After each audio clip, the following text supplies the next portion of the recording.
اعوذ باللہ من الشیطان الرجیم، بسم اللہ الرحمن الرحیم۔ السلام علیکم ورحمۃ اللہ وبرکاتہ۔ سب سے پہلے اللہ تعالیٰ سے دعا ہے کہ اللہ تعالیٰ تمام بیماروں کو شفائے کلی عطا فرمائے۔ جو بھی بیمار ہیں، پریشان ہیں، اللہ تعالیٰ ان کی بیماریاں اور پریشانیاں دور عطا فرمائے۔ اللہ تعالیٰ تمام مسلمانوں کو، انسانوں کو صحت عطا فرمائے، آمین۔ دوستو، آج میں آپ کو بتانا چاہوں گا کہ آپ جگر کی علامات، جگر کے خراب ہونے کی علامات، جگر کے ٹھیک رہنے کی علامات پر کیسے نظر رکھ سکتے ہیں۔ دوستو، جب ہر وقت طبیعت کی خرابی اور تھکن محسوس ہو، جگر کے اوپر جسم کو چھونے پر تکلیف، یا جگر میں درد، یا اکثر پیٹ میں درد رہتا ہو، پورے جسم پر خارش، خاص طور پر رات کو خارش ہونا، ٹخنوں میں سوجن کا ہو جانا، یرقان یعنی پیلی جلد اور پیلی آنکھیں ہو جانا، ذہن پر دھند یا چیزیں غیر واضح نظر آنے کا احساس ہونا۔ ناظرین، اس طرح سے ہم اپنی جگر کی خراب ہونے کی علامات دیکھ کر اندازہ لگا سکتے ہیں کہ ہمارے جگر میں کچھ نہ کچھ خرابی پیدا ہو گئی ہے۔ دوستو، ہمارا جگر 500 مختلف کام کرتا ہے۔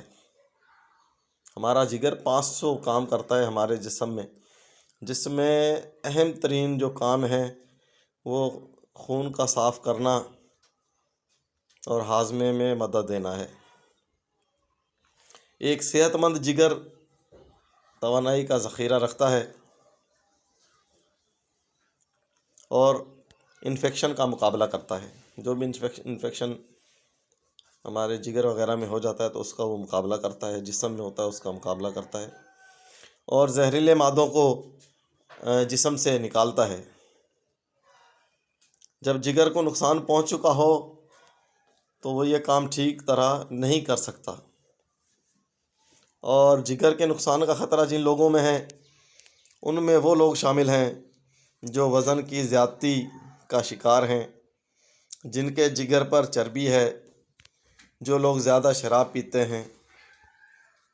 دوستو، ہیپاٹائٹس کا مطلب جگر کی سوزش ہے۔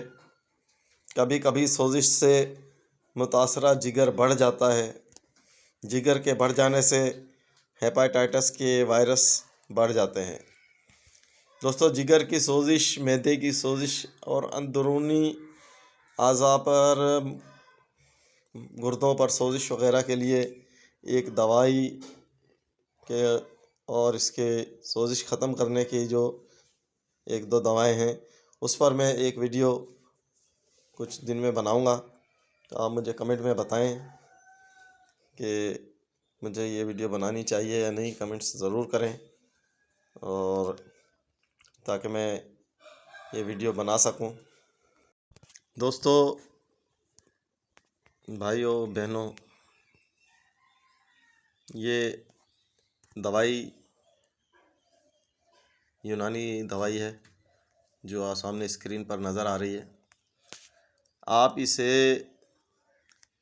جگر کو ٹھنڈا رکھنے کے لیے، جگر کی سوجن کو ختم کرنے کے لیے، مثانے کی گرمی کے لیے، آپ صحت مند بھی ہیں تو آپ اسے لازمی استعمال کیا کریں گرمیوں کے موسم میں، تاکہ آپ کا جگر صحت مند رہے اور آپ کے جگر میں کوئی خرابی پیدا نہ ہو، آپ کا جگر صحت مند طریقے سے کام کرتا رہے۔ تو آپ اپنے جگر کا خیال رکھیں۔ دوستو، جگر ایک نہایت جسم کا جو ایک فیکٹری کی طرح کام کرنے والا عضو ہے، تو اس کا خیال رکھنا ہمیں ضروری ہے۔ اسے صحت مند رکھنے کے لیے ناظرین، یہ جگر ٹھار کے نام سے یونانی پنسار اسٹور پہ آپ کو یہ شربت مل جائے گا۔ آپ اس کے 2 چمچ 3 مرتبہ استعمال کریں۔ آپ کا اگر جگر میں گرمی وغیرہ ہے تو اسے ٹھیک کرے گا۔ اگر آپ صحت مند ہیں تب بھی آپ اسے استعمال کر سکتے ہیں۔ اس کے 2 چمچ 2 یا 3 مرتبہ استعمال کریں تو یہ آپ کے جگر کی گرمی جو ہے اس کو یہ ختم کرے گا، آپ کے مثانے کی گرمی کو ختم کرے گا، آپ کو صحت مند رکھے گا، آپ میں خون جو ہے وہ بہت زیادہ بنے گا۔ اگر جگر صحیح کام کر رہا ہوگا تو خون کی پیداوار ہوگی اور جگر ٹھیک طرح سے کام کرے گا۔ ناظرین، آپ کو کچھ بھی جگر کے بارے میں، اس دوائی کے بارے میں، یا کوئی اور سوال آپ کے ذہن میں جو آ رہا ہو، اگر پوچھنا ہو تو آپ مجھے کمنٹ کریں، اور دعاؤں میں یاد رکھیں۔ اللہ حافظ۔